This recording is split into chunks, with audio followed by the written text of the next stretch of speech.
അവർണ്ണനീയമായ നാമത്തിൽ വന്ദനം അറിയിക്കുകയാണ്.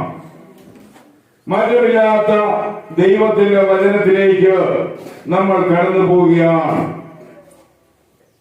ഈ 2023 ഡിസംബർ മാസം നാം എവിടെ നോക്കിയാലും നമുക്ക്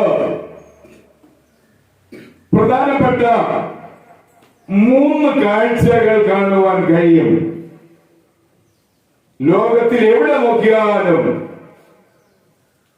നക്ഷത്രങ്ങളെ കാണുവാൻ സാധിക്കും. ലോകത്തിൽ എവിടെ നോക്കിയാലും അതുമായി ബന്ധപ്പെട്ട വൃക്ഷങ്ങൾ, മരങ്ങൾ അലങ്കരിച്ചിരിക്കുന്നത് കാണുവാൻ സാധിക്കും.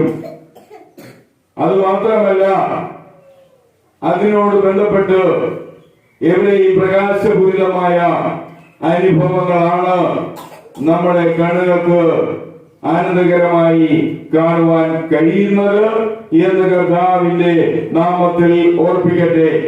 ഇനി ഇതിന്റെ പിന്നാലെ മറ്റു പല കാര്യങ്ങളും ഈ മാസം വരികയാണ് എന്നുള്ള യാഥാർത്ഥ്യം കൂടി അറിഞ്ഞുകൊണ്ട് നമ്മൾ ഇന്ന് പ്രകാരം ദൈവവചന ചിന്തയിലേക്ക് കടന്നു പോവുകയാണ്.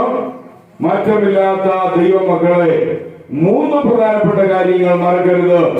എവിടെ നോക്കിയാലും വെളിച്ചങ്ങൾ, എവിടെ നോക്കിയാലും വൃക്ഷങ്ങൾ, എവിടെ നോക്കിയാലും നക്ഷത്രങ്ങൾ. അങ്ങനെയെങ്കിൽ ഇന്ന് പ്രകാരം ഈ ആലയത്തിൽ സന്നിഹിതരായിരിക്കുന്ന എല്ലാ പ്രിയപ്പെട്ടവരെയും വെളിച്ചത്തിന്റെ അടുക്കിലേക്ക് കർത്താവിന്റെ നാമത്തിൽ ഈ സമയം ആർദ്രമായി സ്വാഗതം ചെയ്യുകയാണ്. യോഹന്നാൻ എഴുതിയ തന്റെ ലേഖനം, 1-ാം ലേഖനം 1-ാം അധ്യായം അതിന്റെ 5-ാം വാക്യത്തിൽ God is light, ദൈവം വെളിച്ചമെന്ന് പറയുന്നു. യോഹന്നാൻ എഴുതിയ തന്റെ ലേഖനം 1-ാം ലേഖനം 1-ാം അധ്യായം അതിന്റെ 5-ാം വാക്യത്തിലേക്ക് നമ്മൾ കടന്നു പോകുമ്പോൾ അവിടെ ഇങ്ങനെയാണ് വായിക്കുന്നത്: ദൈവം വെളിച്ചമാകുന്നു, അവനിൽ ഇരുള് ഒട്ടുമില്ല. പ്രിയ ദൈവമക്കളെ, ലോകത്തിലെവിടെയും വെളിച്ചങ്ങൾ കാണുമ്പോൾ വിശുദ്ധ വേദപുസ്തകം പറയുന്നു, our God is perfect light. നമ്മുടെ ദൈവം പരിപൂർണ വെളിച്ചമാണ്. അന്ധകാരമില്ലാത്ത, അശുദ്ധിയില്ലാത്ത, മാലിന്യമില്ലാത്ത, തിന്മയില്ലാത്ത, ഒരുവിധമായ മങ്ങലിന്റെ അനുഭവമില്ലാത്ത പരിപൂർണ വെളിച്ചമായി ലോകം മുഴുവനും നമ്മുടെ ദൈവം നിറഞ്ഞു നിൽക്കുമ്പോൾ our God is light. നമ്മുടെ ദൈവം വെളിച്ചമാണ്. ആമേൻ. അങ്ങനെയെങ്കിൽ ആ വെളിച്ചമെന്ന ദൈവത്തെ അനുഗമിക്കുന്ന നമ്മളിൽ ചില ഉദ്ദേശങ്ങൾ, ലക്ഷ്യങ്ങൾ, കാഴ്ചകൾ, കാഴ്ചപ്പാടുകൾ, ആഗ്രഹങ്ങൾ, താല്പര്യങ്ങൾ, ചിന്തകൾ, തീരുമാനങ്ങൾ, ഉദ്ദേശശുദ്ധികൾ ഉണ്ടായിരിക്കണമെന്ന് കർത്താവിന്റെ നാമത്തിൽ ഓർപ്പിക്കുകയാണ്. 1 യോഹന്നാന്റെ ലേഖനം 1-ാം അധ്യായം 5-ാം വാക്യത്തിൽ our God is light, നമ്മുടെ ദൈവം വെളിച്ചമെന്ന് പറയുമ്പോൾ യോഹന്നാൻ എഴുതിയ സുവിശേഷം 8-ാം അധ്യായം അതിന്റെ 12-ാം വാക്യത്തിൽ Christ is light, ക്രിസ്തു വെളിച്ചമെന്ന് പറയുന്നു. യോഹന്നാൻ എഴുതിയ സുവിശേഷം 8-ാം അധ്യായം അതിന്റെ 12-ാം വാക്യത്തിൽ ഇങ്ങനെയാണ് നമ്മൾ വായിക്കുന്നത്. യോഹന്നാൻ എഴുതിയ സുവിശേഷം 8-ാം അധ്യായം അതിന്റെ 12-ാം വാക്യത്തിൽ യേശു പിന്നെയും അവരോട് സംസാരിച്ച്, ഞാൻ ലോകത്തിന്റെ വെളിച്ചമാകുന്നു. ആമേൻ. കർത്താവായ യേശു ആരാണ്? അവൻ വെളിച്ചമാണ്. Praise the Lord. ഒരു പക്ഷേ ദൈവം വെളിച്ചമാണ്, ക്രിസ്തു വെളിച്ചമാണ്. അതുകൊണ്ടായിരിക്കാം ജാതി വ്യത്യാസമില്ലാതെ, മത വ്യത്യാസമില്ലാതെ, വിശ്വാസ വ്യത്യാസമില്ലാതെ സന്ധ്യാസമയങ്ങളിൽ ഏതെങ്കിലും പ്രകാശകിരണം എല്ലാ വീടുകളുടെയും മുൻപിൽ ഉദിക്കുന്നത്. അറിയാതെയോ മനുഷ്യന്റെ ഉള്ളിൽ സാക്ഷാൽ ദൈവത്തിന്റെ പ്രകാശ പ്രഭ കടന്നു വരുമ്പോൾ പകലിന്റെ സായാഹ്നത്തിൽ അവരുടെ വീടിലും ഒരു പ്രകാശം ഉണ്ടാകട്ടെ എന്നവർ ആഗ്രഹിക്കുകയാണ്. ഹല്ലേലൂയ. അങ്ങനെയെങ്കിൽ നമ്മുടെ ദൈവം വെളിച്ചമാണെന്ന് പറയുമ്പോൾ, നമ്മുടെ കർത്താവായ യേശു വെളിച്ചമാണെന്ന് പറയുമ്പോൾ, മത്തായി എഴുതിയ സുവിശേഷം 5-ാം അധ്യായം അതിന്റെ 14-ാം വാക്യത്തിൽ ഡിസൈപ്പിൾസ് ആർ ലൈറ്റ്, ശിഷ്യന്മാര് വെളിച്ചമാണ് എന്ന് കർത്താവായ യേശു പറഞ്ഞു. മത്തായി 8:14 യേശു ശിഷ്യന്മാരോട് പറഞ്ഞു, നിങ്ങൾ ലോകത്തിന്റെ വെളിച്ചമാണ്, ഞാൻ ലോകത്തിന്റെ വെളിച്ചമാണ്, നിങ്ങൾ ലോകത്തിന്റെ വെളിച്ചമാണ്. ആമേൻ. അതൊരു മാസത്തിലോ ഒരു വർഷത്തിലോ ഒരു ദിവസത്തിലോ ഒരാഴ്ചയിലോ ഏതെങ്കിലും ഒരു സമയത്തോ അല്ല, എല്ലാ സമയവും കർത്താവ് വെളിച്ചമാണ്. എല്ലാ സമയവും ദൈവം വെളിച്ചമാണ്. എല്ലാ സമയവും ശിഷ്യന്മാര് അവരുടെ ജീവിതകാലത്തിൽ വെളിച്ചമായിരുന്നു എന്ന് നമ്മൾ വായിക്കുമ്പോൾ, പ്രിയ ദൈവമക്കളെ, യോഹന്നാൻ എഴുതിയ സുവിശേഷം 5-ാം അധ്യായം 35-ാം വാക്യത്തിൽ കർത്താവായ യേശു ഇങ്ങനെ പറയുണ്ടായി, John the Baptist was burning light.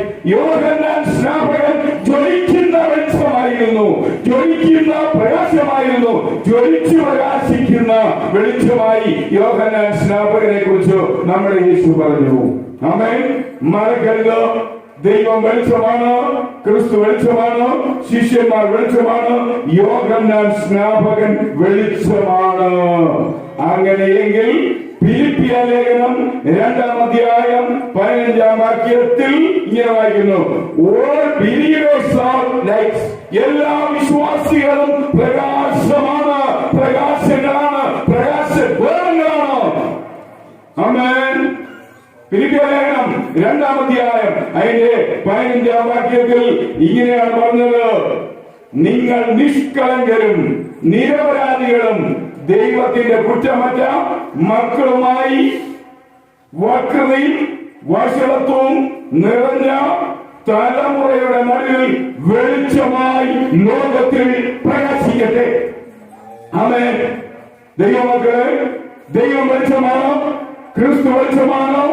ശിഷ്യന്മാർ വെളിച്ചമായിരുന്നു. യോഹന്നാൻ സ്നാപകൻ ജ്വലിക്കുന്ന വിളക്ക് വെളിച്ചമായിരുന്നു. അങ്ങനെയെങ്കിൽ നാമും വെളിച്ചമായി മാറട്ടെ. ഈ 2023 ഡിസംബർ മാസത്തിൽ എവിടെ നോക്കിയാലും വെളിച്ചങ്ങൾ കാണുന്നു, എവിടെ നോക്കിയാലും വൃക്ഷങ്ങൾ കാണുന്നു, എവിടെ നോക്കിയാലും നക്ഷത്രങ്ങൾ കാണുന്നു. അങ്ങനെയെങ്കിൽ നമ്മളും വെളിച്ചങ്ങളായി കാണട്ടെ, നമ്മളും പ്രകാശഗോളങ്ങളായി കാണട്ടെ, നമ്മളും പ്രകാശിക്കുന്ന തീപന്തങ്ങളായി ജ്വലിക്കട്ടെ. ആമേൻ. പ്രിയ വാത്സല്യമുള്ള ദൈവമക്കളെ, പഴയ നിയമത്തിൽ സങ്കീർത്തനം, സദൃശവാക്യം, സഭാപ്രസംഗി, ഉത്തമഗീതം, ആ ഉത്തമഗീത പുസ്തകം 6-ാം അധ്യായം 10-ാം വാക്യത്തിലേക്ക് വരുമ്പോൾ ചർച്ച് ഈസ് ലൈറ്റ്, സഭയും വെളിച്ചമാണെന്ന് പറയുന്നു. ആമേൻ. ഇങ്ങനെയാണ് വായിക്കുന്നത്, അരുണോദയം പോലെ ശോഭയും ചന്ദ്രനെ പോലെ സൗന്ദര്യവും സൂര്യനെ പോലെ നിർമ്മലതയും കൊടികളോട് കൂടിയ സൈന്യം പോലെ ഭയങ്കരത്വമുള്ള ഇവൾ. പ്രിയമുള്ള ദൈവമക്കളെ, ദൈവം വെളിച്ചമാണ്, ക്രിസ്തു വെളിച്ചമാണ്, ശിഷ്യന്മാർ വെളിച്ചമായിരുന്നു, യോഹന്നാൻ സ്നാപകൻ ജ്വലിക്കുന്ന വെളിച്ചമായിരുന്നു, സകല വിശ്വാസികളും വെളിച്ചമാണ്, കർത്താവിന്റെ സഭ അതും വെളിച്ചമാണ്. ആമേൻ. അങ്ങനെയെങ്കിൽ നമ്മുടെ ആത്മീയ ജീവിതത്തിൽ ഈ വെളിച്ചം ഒരിക്കലും അണയാതിരിക്കട്ടെ, ഈ വിളക്ക് ഒരിക്കലും കെട്ടുപോകാതിരിക്കട്ടെ. പ്രിയ ദൈവമക്കളെ, വെളിച്ചമുണ്ട്, വൃക്ഷങ്ങളുണ്ട്, അതിനോടുകൂടെ നക്ഷത്രങ്ങളുമുണ്ട്.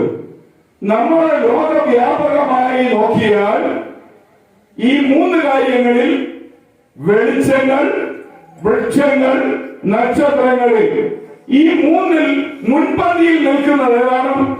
നക്ഷത്രമാണ്. ആമേൻ. അങ്ങനെയെങ്കിൽ ബൈബിളിൽ ഒരു വാക്യമുണ്ട്, there shall come a star. പ്രിയ ദൈവമക്കളെ, അവിടെ ഒരു നക്ഷത്രം വരും എന്ന് വായിക്കുന്നു. പഴയ നിയമത്തിൽ സംഖ്യാപുസ്തകം 24-ാം അധ്യായം അതിന്റെ 17-ാം വാക്യം. പഴയ നിയമത്തിൽ സങ്കീർത്തനം 24-ാം അധ്യായം അതിന്റെ 17-ാം വാക്യം, ഞാൻ അവനെ കാണും, എന്നാൽ ഇപ്പോഴല്ല, ഞാൻ അവനെ ദർശിക്കും, എന്നാൽ അടുത്തല്ല, യാക്കോബിൽ നിന്ന് ഒരു നക്ഷത്രം ഉദിക്കുമെന്ന് പറയുന്നു. ആമേൻ. എന്നെ കേൾക്കുന്ന വാത്സല്യമുള്ള ദൈവമക്കളെ, there shall come a star out of Jacob. യാക്കോബിൽ നിന്ന് ഒരു നക്ഷത്രം ഉദിക്കും. പഴയ നിയമകാലത്ത്, പ്രവാചകന്മാരുടെ കാലത്ത്, മോശയുടെ ന്യായപ്രമാണത്തിൽ ദൈവം അരുളി ചെയ്താണ്, അവരുടെ ഇടയിൽ അവിടെ നിന്ന് ഒരു നക്ഷത്രം യാക്കോബിൽ നിന്ന് ഉദിക്കും. കാലത്തിന്റെ സമ്പൂർണതയിൽ AD 1-ാം നൂറ്റാണ്ടിൽ നമ്മുടെ കർത്താവായ യേശു ബേത്ലഹേമിൽ ജനിച്ചു കിടക്കുമ്പോൾ ആകാശത്തിൽ കണ്ട് അറിയാമോ, നക്ഷത്രമായിരുന്നു. ആ നക്ഷത്രം നിൽക്കുകയല്ല, അത് നടന്നു നടന്നു നടന്ന് ആ ശിശു കിടന്ന ബേത്ലഹേമിലെ പുൽത്തൊട്ടിയുടെ അരികിൽ വന്ന് നിന്നു.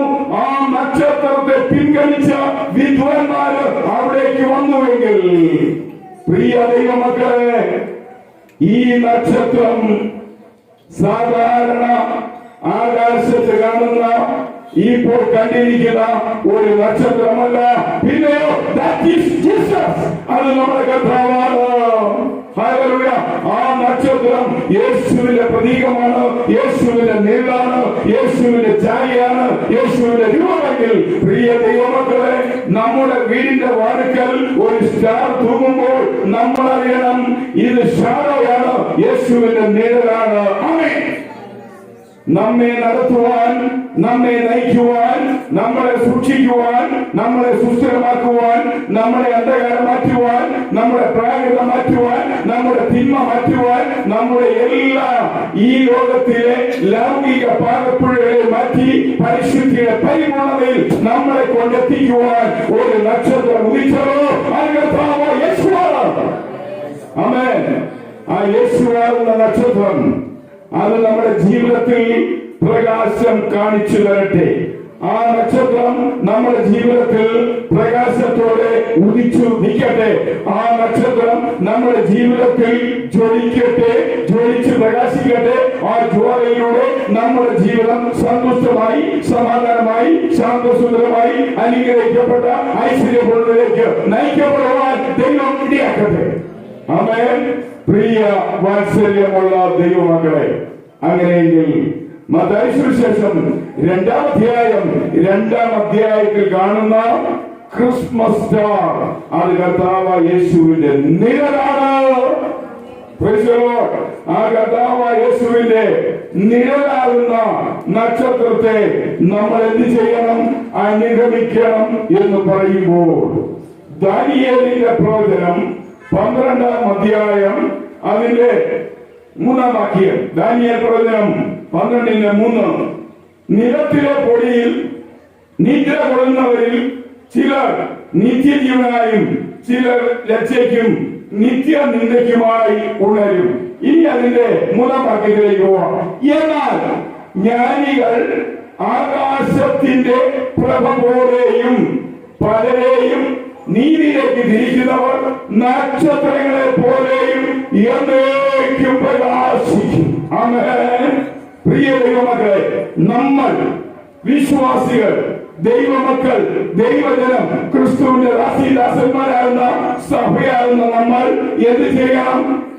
നക്ഷത്രങ്ങളെ പോലെ ഒരു മാസമല്ല, ഒരു വർഷമല്ല, ഒരു ആയുഷ്കാലം മാത്രമല്ല, അന്തമില്ലാത്ത ആയുഷ്കാലം മുഴുവനും നക്ഷത്രത്തെ പോലെ ശോഭിക്കട്ടെ. ആമേൻ. പലരെയും നീതിയിലേക്ക് തിരിക്കുന്നവർ നക്ഷത്രങ്ങളെ പോലെ എന്നും എന്നേക്കും ശോഭിക്കും. അങ്ങനെയെങ്കിൽ നമ്മൾ ഇങ്ങനെ പറയണം, I am like a star. ഞാൻ ഒരു നക്ഷത്രത്തെ പോലെയാണ്. നമ്മുടെ ജീവിതം അങ്ങനെയെങ്കിൽ അത് സന്തോഷത്തിന്റെ പരിപൂർണതയിലായിത്തീരും, ആനന്ദത്തിന്റെ പരിപൂർണതയിലായിത്തീരും. നമ്മളിൽ പ്രകാശം ഉണ്ടാകുമ്പോൾ നമ്മുടെ മുഖഭാവ രൂപങ്ങൾക്ക് വ്യത്യാസം വരും, നമ്മുടെ മനസ്സിന്റെ അവസ്ഥകൾക്ക് മാറ്റം വരും, നമ്മുടെ ശരീര സ്ഥിതിക്ക് തന്നെ മാറ്റം വരും. ആയിരിക്കുന്ന ഏത് സ്ഥല സാഹചര്യത്തിലും മാറ്റം വരും. പ്രിയ വാത്സല്യമുള്ള ദൈവമക്കളെ, ബൈബിൾ പറയുന്നു ദൈവം വെളിച്ചമാണ്. ബൈബിൾ പറയുന്നു ക്രിസ്തു വെളിച്ചമാണ്. ബൈബിൾ പറയുന്നു യോഹന്നാൻ സ്നാപകൻ ജ്വലിച്ച വെളിച്ചമാണ്. ബൈബിൾ പറയുന്നു സഭ വെളിച്ചമാണ്. ബൈബിൾ പറയുന്നു വിശ്വാസികൾ വെളിച്ചമാണ്. അങ്ങനെയെങ്കിൽ അന്ധകാര നിബിഡമായ ഈ ലോകത്തിൽ നാം വെളിച്ചങ്ങളായി ഈ വർഷത്തിന്റെ അവസാനത്തിൽ കത്തി പടയുവാൻ പോവുകയാണ്, കത്തി ജ്വലിക്കുവാൻ പോവുകയാണ്, കത്തി ഉയരുവാൻ പോവുകയാണ്. അങ്ങനെയെങ്കിൽ നമ്മളിൽ നിന്ന് പുറത്തേക്ക് പോകുന്ന വെളിച്ചത്തിന്റെ അംശങ്ങൾ തട്ടുമ്പോൾ മറ്റു പലരും അന്ധകാരത്തിൽ നിന്ന് ഒഴിവുള്ളവരായി തീരും. അതിനായി നമ്മുടെ ജീവിതത്തെ മാറ്റിവെക്കാം. ഞാൻ നക്ഷത്രത്തെ പോലെയുള്ള വ്യക്തിയാണ്. എന്റെ ജീവിതം ഈ ലോകത്തിന് പ്രകാശം നൽകുവാൻ ഇടവരട്ടെ. അങ്ങനെയെങ്കിൽ ഈ 2023 ഡിസംബറിലെ ക്രിസ്മസ് നാളുകൾ നമ്മുടെ ജീവിതത്തിൽ പ്രകാശത്താൽ ഫലനിബിഡമായി ഫലപുഷ്ടമായി മുന്നോട്ട് പോകാൻ പരിശുദ്ധ ദൈവമായ കർത്താവ് നമ്മെ സഹായിക്കട്ടെ, സഹായിക്കട്ടെ, സഹായിക്കട്ടെ. ആമേൻ.